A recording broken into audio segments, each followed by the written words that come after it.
우리가 오늘 본 이 본문 말씀 앞절에 1절에서 이제 10절까지 내용을 우리가 다들 잘 아시다시피 이제 사도 베드로와 요한이 이제 성전에 기도하러 올라가는 가운데 성전 미문에 앉아서 구걸을 하던 이 나면서부터 불구인 이 사람이 이제 그들에게 뭔가 좀 동냥을 하고 있는 그런 상황에서 이 사도가 그를 주목하여 보면서 그를 하나님의 예수 그리스도의 이름으로 그를 치유하고 회복시키는 그런 사건이, 기적의 사건이 나타나고 있습니다. 오늘 본문 말씀도 그런 연장선상에서 이해가 되어져야 될 것입니다. 근데 우리가 이 사도행전 속에 보면 특별히 이제 성령의 여러 가지 사역과 역사를 통해서 여러 가지 기적들이 많이 나타나는데요. 이런 기적, 그리고 사도행전 속에 나타나는 이런 특별한 현상들, 이런 것에 우리가 좀 그 특징적이니까 주목을 하게 되는 것은 당연한데, 그러나 이러한 사건들을 너무 이렇게 어떤 기적이라든가 또 어떤 파워, 이런 어떤 신적 능력, 이런 주제로만 보는 것은 그렇게 건전한 것은 아니라고 생각이 됩니다. 그것보다는 도리어 우리가 그 본문의 사건의 의미, 그리고 그런 내용, 이런 것들을 보다 더 깊이 있게 살피는 그런 관점이 필요하다고 생각이 됩니다. 물론 그렇게 나타난 그런 어떤 기적적인 사건이라든가 그런 것들도 의미가 분명히 있죠. 그러나 보다 더 우리가 성경을 충실하게 이해를 한다면 그 속에 들어있는 보다 깊이 있고 의미 있는, 또는 성도들에게 주는 하나님의 그런 어떤 보다 깊이 있는 진리에 대한 의미들이 있을 것이라 생각이 됩니다. 우리가 성경을 전체적으로 어떤 하나의 통일성 속에 보는 관점을 우리가 흔히 구속사적 관점이다, 이렇게 말합니다. 그렇다면 사실 사도행전도 그와 마찬가지로 봐야 될 것입니다. 그렇게 본다면 사실은 기적 또는 어떤 신적인 능력, 또 그런 현상들, 이런 사건들은 그런 것들은 어떤 의미에서 보면 사실은 비본질적인 것이다, 이렇게까지 볼 수 있지 않겠는가 싶어요. 사도행전의 가장 큰 주제는 사실은 성령의 역사입니다. 그러나 이 성령의 사역과 인격에 대해서 우리가 이해를 하게 된다면 반드시 우리는 구속사적인 관점에서 성령의 인격, 위격, 그리고 사역을 우리가 이해해야만 할 것입니다. 제가 오늘 성령론 이런 거 말씀드리려고 하는 건 아닙니다. 그런데 성경 전체가 이 그리스도의 영을 어떻게 보여주는지 우리가 사도행전을 통해서도 우리가 이해를 할 수 있을 것이고요.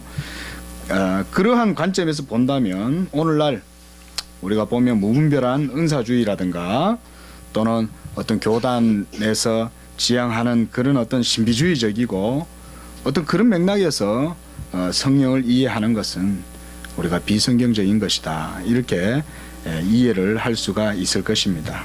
또 오늘날 목회 현장도 보면 여러 가지 이런 은사적이고 그리고 신비주의적인 그런 방법으로 목회를 추구하는 그런 경향들도 많이 나타나는데요.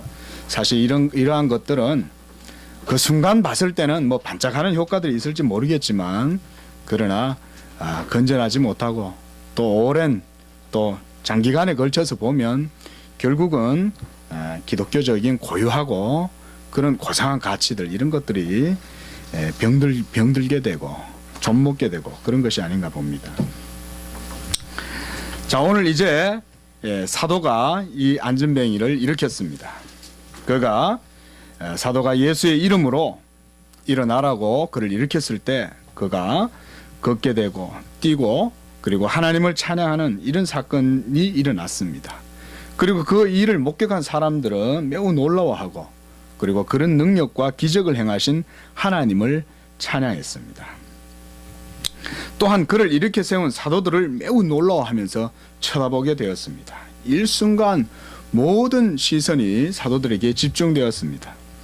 그러나 그때 사도는 그 능력과 기적의 주체가 바로 자신들이 아니라 하나님의 권능인 것을 설명하는 것이 이제 본문의 내용이었습니다. 사도는 이러한 기적의 사건을 통해서 그 자체의 현상이 아니라 그 사건의 의미, 그 사건의 본질 이런 것을 해석해주고 있다는 거예요. 곧 예수 그리스도가 기적의 본질이고 주체이며 또한 하나님의 영광이 목적이다. 이것을 보여준다는 것입니다. 결국 본문을 통해서 하나님께서 우리에게 원하시는 것이 무엇인가?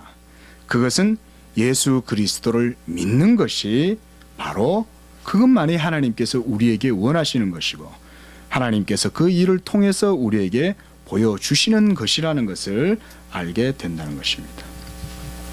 이제 11절 말씀을 보니까 이 여러분 병이 고침받은 이 사람 얼마나 놀랍겠어요. 예? 여러분 그 영화 예전에 그 뭐죠? 그 3D로 나온 그 영화 그 뭐죠? 그 갑자기 생각이 안 나네요. 예. 그 외계에 가가지고 이렇게 뭐 하는 그런 게 있던데. 예. 아무튼 나중에 얘기 드리겠습니다. 예. 그 이 오랜 동안 불구로 나면서부터 불구로 살았던 이 사람이 치료를 받았을 때 이거 얼마나 그 기분이 컸겠습니까? 사실은 이 경험 안 해본 사람들은 모를 거예요, 그렇죠? 병원에 가면 아프신 분들이 많이 있으신데 그거 경험 안 해본 사람들은 정말 몰라요, 진짜. 저도 저희 모친이 이 암투병 하시다가 돌아가셨는데 서울대학병원에 이제 암 말기가 돼가지고 가서 더 이상 손을 못 쓰는 거예요. 그 병원 의사한테 물었더니 6개월 사신다 하더니 딱 6개월 사셨어요. 근데 희한한 일은 바로 옆에 침상에 아주 성질머리가 이상한 사모님 한 분이 거기 계셨어요. 예. 아니 사모님들 죄송합니다. 그분이에요. 이 얼마나 성질머리가 개팍한지 저희 모친이 다 죽어가는 사람 옆에 놔두고 막 사람 속을 다 뒤집어 놓는 거예요. 제가 얼마나 화가 나겠어요. 사람이 죽어가는 사람 옆에 두고 그러는데.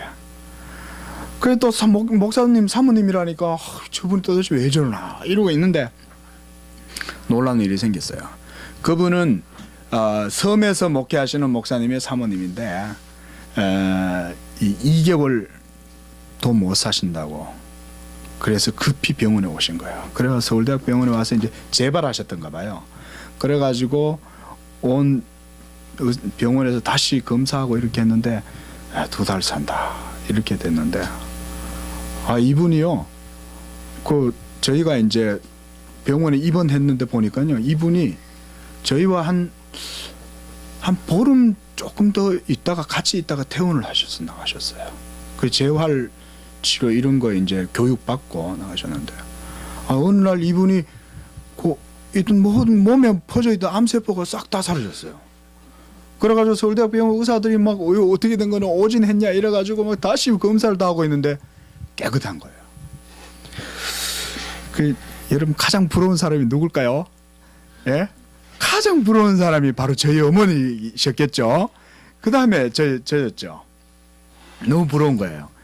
이야, 저희 어머니가 아직도 그게 이 가슴에 콱 박혀 있어요. 저희 모친이 저녁 때 휠체어를 끌고 제가 이렇게 병동을 나가는데 저보고 그런 거예요. 하나님은 왜 저 사람은 살려주고 나는 안 살려주시나? 그러시는 거예요. 내가 그 말이 이 목사인 아들이 듣고 있어도 이 뭐 어떻게 해줄 수 있는 말도 없고 그렇잖아요. 아무리 어머니라도 아무 안 했어요. 그랬는데 그 다음날 저녁 때 되니까 저희 어머니가 웃으시면서 그러시는 거예요. 야, 참 저렇게 성질도 개굽고 저렇게 못났는데도 하나님 은혜가 크구나 이가시는 거예요. 하나님 은혜가 너무 커서 참 저렇게 내가 볼 때 저렇게 못나 보여도 하나님은 사랑하셔서 고쳐주시는가 보다 이러시더라고요. 나도 그래도 마음에 한편 또 위로가 되는 거예요. 어머니가 그래도 마음을 그렇게 스스로 또 정리를 하시니까. 예. 자, 여러분, 이 참 기적이라는 게 참 놀랍죠. 그런 거 보면 그죠. 바로 옆에 침상에 있던 그분은 그래가지고 좀 이따 저희 본 앞에서 뭐 교육 다시 받고 이러고는 퇴원해 가셨어요. 지금 성에 가셔서 뭐 깨끗하게 목회 잘 하실는지 잘 모르겠지만, 예, 하여간 참 하나님 은혜를 다시 생각해 보게 되었습니다. 그때. 이 사람도 뭐 두말 할 거 없겠죠. 일평생부터 나면서부터 앉아서 기어다니고 남들한테 걸식이나 하고 이렇게 살던 사람이 이 치료를 받았으니까 얼마나 놀랐겠어요. 그 순간의 그 충격이라고 하는 것은 진짜 우리가 가히 상상하기 어려울 것입니다. 갑자기 일어나게 된 거죠. 불떡 갑자기. 그 전날 뭐 돼지꿈이라도 꿨을까요? 그런 것도 없었을 거예요. 왜냐하면 하나님의 역사이기 때문에 하나님께서 아무런 암시도 안 주고 하셨을 가능성이 많아요. 네. 근데 사도가 예수의 이름으로 그를 일어나라고 명하고 그를 붙들고 일으키니까 이 사람이 벌떡 일어났다 그랬어요. 벌떡 일어나고 뛰고 뭐 얼마나 놀라겠어요. 뭐 저 같으면 뭐 온 천지 다 돌아다닐 거예요. 네. 여러분, 이런 기적이라고 하는 것, 우리가 이 기적 현상만 보면 사실은 참 우리가 이성이 마비돼 버리죠. 사실 그 자체만 생각하면. 그렇죠? 그렇지 않습니까? 그런 일이 일어났다고 생각하면 얼마나 그 당혹감뿐만 아니라 이 놀라움이 이게 뭐 이루 말로 할 수 없는 것이죠. 예. 그런데 여러분, 우리가 한번 가만히 생각해 보십시오. 하나님께서 하신 일이라면 사실은 그건 당연한 일 아니냐. 우리가 또 이렇게 생각해 볼 수 있죠. 예. 우리가 하나님은 아니지만, 예? 우리 자신들이. 그러나 살아계시고 전능하시고 온 천지와 만물을 말씀으로 창조하신 그분이라면 능히 그런 일들은 충분히 하실 수 있는 것이죠. 예. 우리가 생각하는 기적이라고 하는 것은 사실은 그래서 보면 매우 협소한 의미예요. 매우 제한적이고 이런 것을 이해해요. 뭐 일상적으로 보편적인 자연질서, 법칙, 그리고 이치에 맞지 않는 놀랍고 비상한 우리의 상식을 벗어나고 초월한 어떤 사건, 설명할 수 없는 현상, 이런 것 정도로 우리가 기적이란 말의 의미를 정의를 할 수 있겠지만, 그러나 기적의 주체를 생각한다면 기적이라고 하는 것의 의미를 보다 더 넓게 생각해 볼 수 있겠죠. 성경적 입장에서 기적을 이해한다면, 그렇다면 우리가 어떻게 이해를 해야 되겠는가? 실질적으로 이 기적이라는 의미가 매우 보편적이고 사실은 평범한 우리의 일상 가운데 일어나는 것이라는 것을 우리가 좀 기억할 필요가 있다는 거예요. 아, 무슨 말씀인가? 기적이 보편적이라니. 일상 가운데 늘 우리가 마주대하고 있다니. 여러분, 눈을 크게 뜨고 눈에 힘을 주고 모든 역사와 사물과 사태와 일어나는 모든 일에 신경을 곤두세우고 뭐 그렇다고 막 편집증적으로 살아라는 얘기가 아니고요. 예? 집중해서 가만히 보세요. 여러분들 자신에게만 관심을 갖지 말고 우리의 주변에 눈을 돌리고, 눈을 들어 산을 보라 그랬어요. 우리의 주변 상황들을 돌아보고 그 모든 되어지는 일들과 모든 자연 만물의 섭리까지도 천천히 헤아려 보세요. 철학자는 아니지만 하나님께서 창조하신 그 세계를 하나님의 영광의 극장을 관람하는 듯한 자세로 본다면 여러분, 작은 것 하나조차 여러분 기적이 아닌 게 없어요. 저도 요즘 기적을 경험하고 있죠. 놀랍더라고요. 놀라워요. 아유, 어떡해, 어디서 나왔지? 막 이런 생각이 든다니까요, 진짜.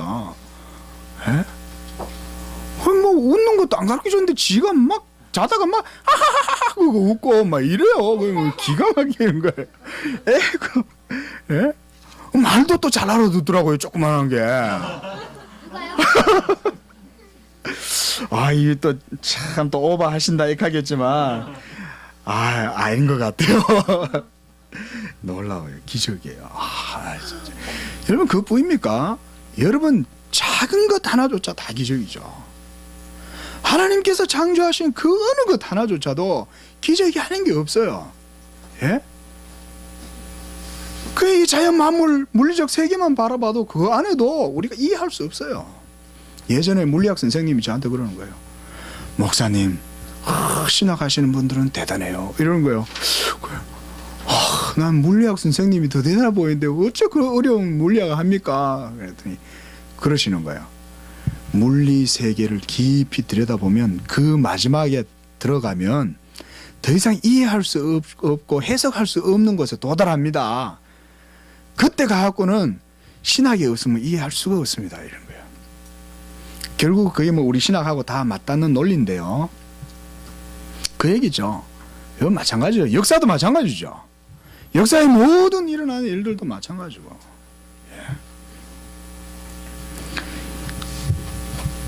그러나 우리가 일상적이고 평범한 의식의 상태에서는 그야말로 육적 상태로 우리가 눈이 멀어 있는 게 이게 문제인 거예요. 우리가 기적을 보고도 기적이라고 알아차리지 못하는 이유는 거기에 뭔가 비범함이 없어서가 아닌 거예요. 예? 우리의 눈이 닫혀 있고 감겨 있고 우리의 육적인 상태에 우리가 깊이 침잠해 있기 때문에 그런 거예요. 이 기독교 강요에서 존 칼빈 목사님이 재미있는 표현을 썼습니다. 우리 인간을 보고 뭐냐면 두더지와 같다. 두더지. 우리는 두더지와. 여러분 두더지 아세요? 두더지 보셨어요? 안 잡아보셨죠? 예. 예. 두더지를 이렇게 저는 예전에 잡아봤습니다. 시골에서. 근데 두더지 보면 눈이 있긴 한데 눈이 지 역할을 못해요. 네. 못 본다는 거죠. 그걸 두더지 비유를 해요. 자, 여러분 이렇게 우리가 너무 기적에 굳이 마음을 빼앗기거나 정신을 거기다 다 빼앗길 필요는 없다. 그러나 오늘 우리가 기억해야 할 것은 이 기적의 의미입니다. 기적은 가시적으로 나타나는 현상이고 그리고 추상적인 관념이 아니고 현실에 드러나는 실제적인 사건이었어요. 당연히 사람들은 기적의 주체가 바로 이 사도인 베드로와 요한이라고 생각했겠죠. 그러나 우리는 사도의 이 말을 주의해서 보아야 돼요. 12절 말씀 보면 우리의 개인의 경건과 권능과 경건으로 이 사람을 걷게 한 것처럼 왜 우리를 주목하느냐 그랬습니다. 이 기적의 주체와 능력은 사도들 자신의 것이 아니라 바로 다른 데 있다는 거예요. 다른 데. 왜 우리를 주목하느냐 그랬어요. 사도는 이제 이 사건의 본질과 의미를 해석해 주려고 하고 있습니다. 사람들은 무지몽매해서 기적이 나타나게 되면 모든 정신을 빼앗기고 거기에 휩쓸려 버려요. 그러나 사도들은 자신들이 영광을 취하지 않고 오직 하나님께 모든 영광을 돌릴 뿐만 아니라 이 기적의 성경적이고 구속사적인 의미를 설명해 주고 있습니다.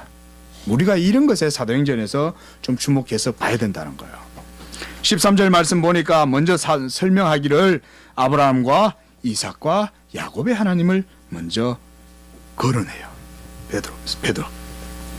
이런 베드로 사도가 보면 성격이 좀 제가 좀 베드로 같다 이런 소리를 많이 듣거든요. 성격 좀 급하고 좀 다혈질적인 것 같고 막 이렇다고. 근데 그건 좀 오해 같은데 저는 뭐 조금 제가 좀 사도 요한 비슷하지 않나? 이 말 들으면 누가 또 웃으시겠다. 예. 자, 여러분 사도는요 이 기적의 사건이 일어났을 때에 이 권능과 사건의 본질적인 의미를 성경적으로 설명하려고 하는 거예요. 여러분 베드로는 항상 무슨 일이 일어나면 너희가 보고 있는 이 일은 성경에 이르건대 이러면서 구약 성경을 쫙 일장 연설했어요. 항상 그랬어요. 이 모든 기적과 사건의 핵심은 바로 요약하면 예수 그리스도시라는 거예요. 특히 사도는 예수 그리스도를 증거하면서 아브라함과 이삭과 야곱의 하나님을 언급하고 있는데 이는 예수 그리스도의 구속의 사역을 언약사적으로 이해하고 있다 이 얘기입니다. 언약사적이다 그러니까 뭔 얘기지 싶죠.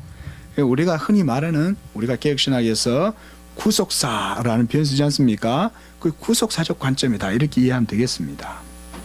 그리고 이분들이 바로 우리 조상의 하나님이라고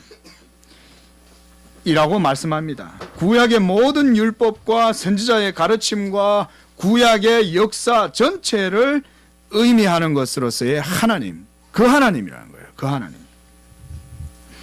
여기서 사도는 우리 조상의 하나님이라고 그랬는데 이 하나님은 바로 이스라엘의 하나님 야훼, 여호와를 말씀하는 거예요. 이 여호와는 삼위일체 하나님. 우리가 교리 공부나 우리 목사님 늘 말씀하실 때 예수 그리스도의 하나님 그러면 누구라 그러죠? 누구예요? 예수 그리스도의 하나님 그러면 어느 윗격을 지칭하는 거예요? 성부시죠, 그렇죠? 그런데 여기서 우리 조상의 하나님이라고 하면 성부, 성자, 성령 삼일째 하나님을 말하는 거예요. 그분이 이스라엘과 언약을 맺으시고 이스라엘의 모든 역사를 이끌어 오신 그 하나님 한 분 여호와를 의미하고 있습니다. 그리고 그의 종 예수를 영화롭게 하셨다 그랬습니다. 여기서 우리가 더 주목을 해야 돼요.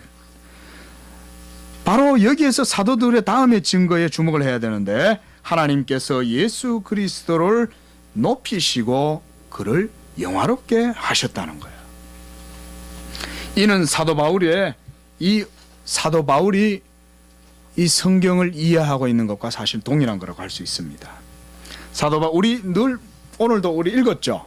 빌립보서, 그렇죠? 빌립보서 2장 말씀 보면, 이름으로 하나님이 그를 지극히 높여 모든 이름 위에 뛰어난 이름을 주사 하늘에 있는 자들과 땅에 있는 자들과 땅 아래에 있는 자들로 모든 무릎을 예수 이름에 꿇게 하시고 모든 입으로 예수 그리스도를 주라 시인하여 하나님 아버지께 영광을 돌리게 하셨다 그랬습니다.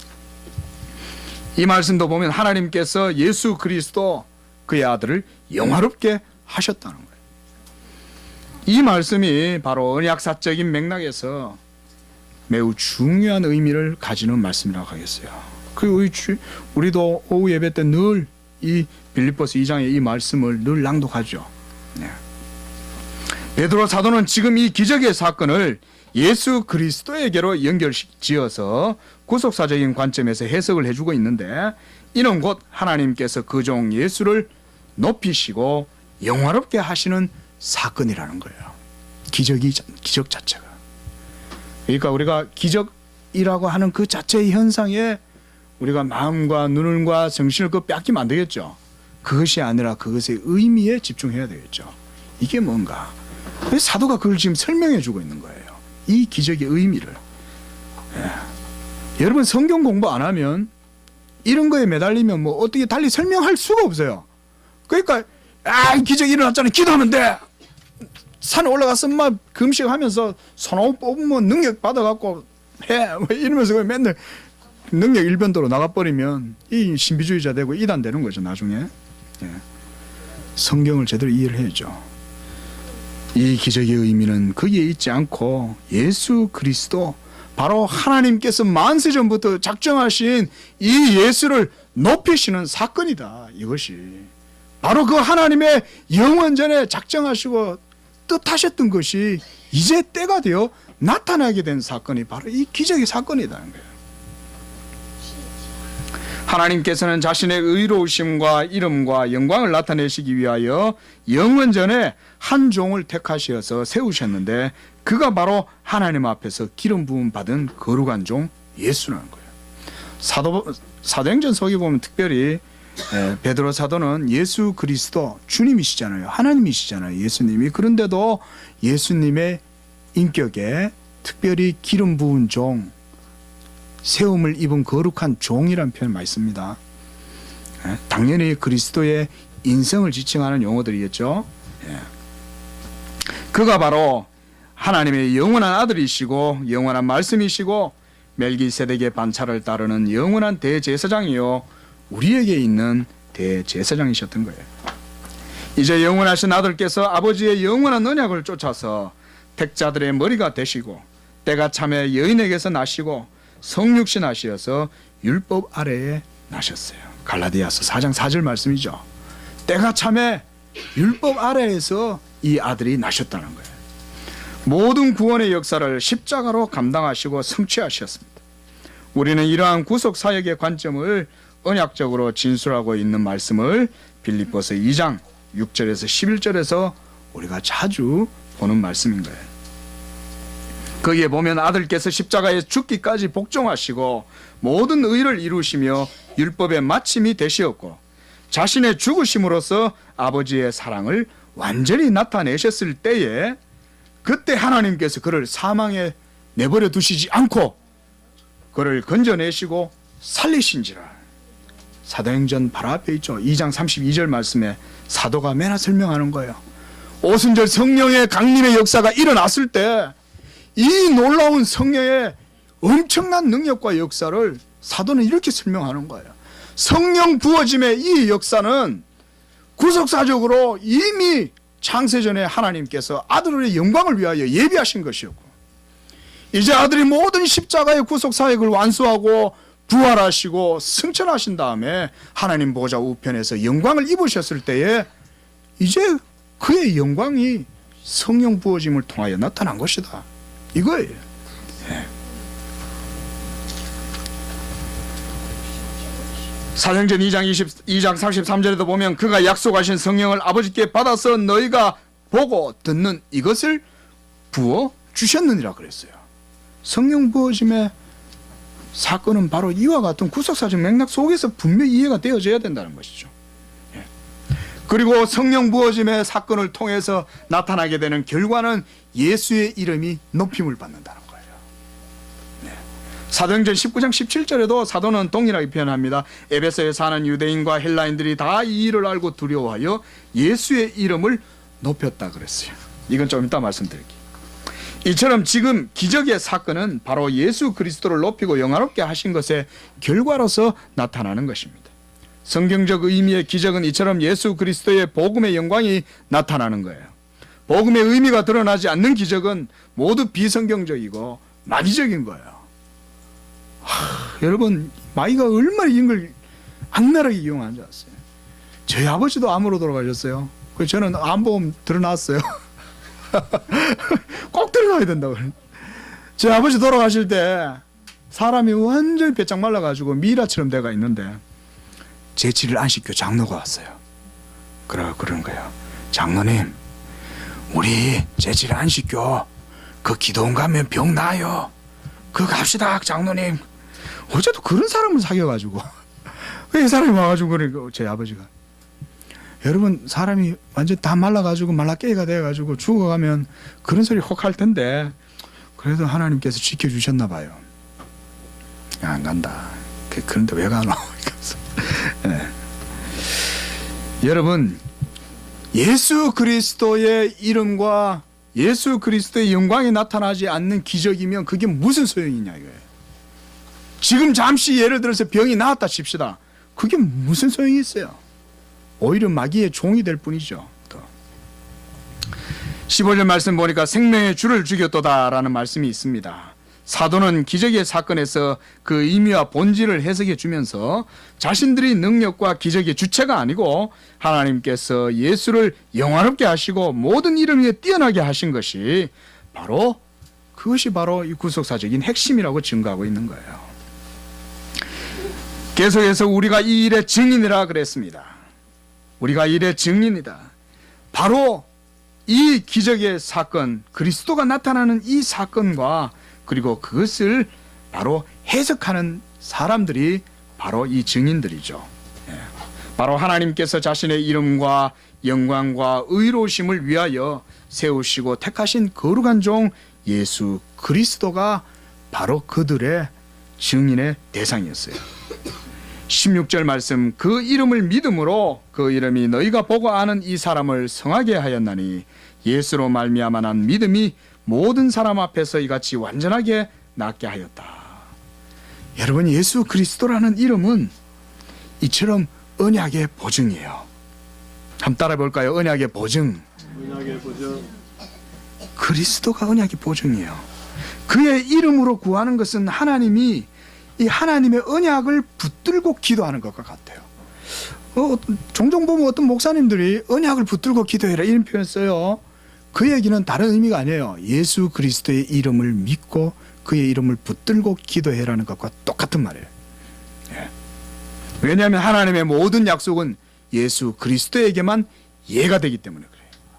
예수 그리스도가 아닌 어떤 거에는 하나님의 약속의 보증이 없어요. 거기에만 하나님의 보증과 인침이 있어요. 거기에는.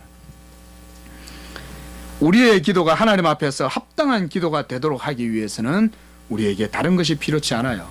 물론 기도할 때 겸손하게 겸비하고 경외심을 가지고 나의 말을 모두 줄이고 오직 하나님의 음성을 듣는 이런 방법들도 필요하겠지만 가장 신학적으로 중요한 건 하나님께 드려지는 합당한 기도, 하나님이 들으시는 기도.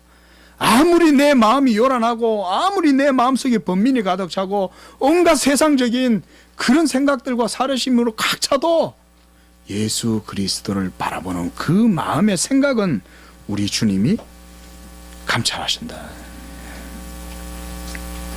예수의 이름에 하나님의 모든 은총의 약속과 보증과 인침이 있는 거예요.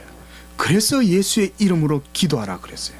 우리 주님도 마태복음 18장 19절에 보면 무엇이든지 구하면 하늘에 계신 내 아버지께서 그들을 위하여 이루게 하시리라